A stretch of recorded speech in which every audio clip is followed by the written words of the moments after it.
Muling naging usap-usapan sa social media ang pangalan ni Senator Rodante Marcoleta matapos ang balitang siya ay inaresto kaugnay sa kinakaharap nito.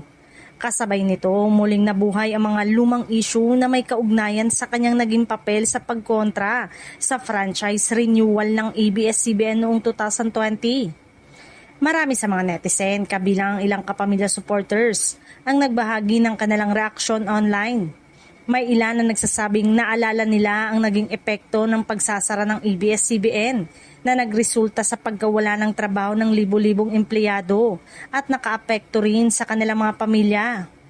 Matatanda ang isa si Marcoleta sa mga pangunahing personalidad na kumwestiyon sa franchise renewal ng ABS-CBN sa mga pagdinig sa Kamara. Naging viral noon ang kanyang pahayag tungkol sa umano'y mga paglabag ng network at kalaunan ay hindi naaprubahan ang bagong prangkisa ng kumpanya.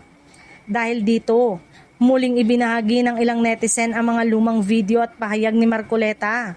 Para sa kanila, hindi nila nalilimutan ang naging epekto ng pagsasara ng ABS-CBN sa mga manggagawa, artista, production staff at iba pang empleyado na naapektuhan ng pagkawala ng free-to-air broadcast ng network.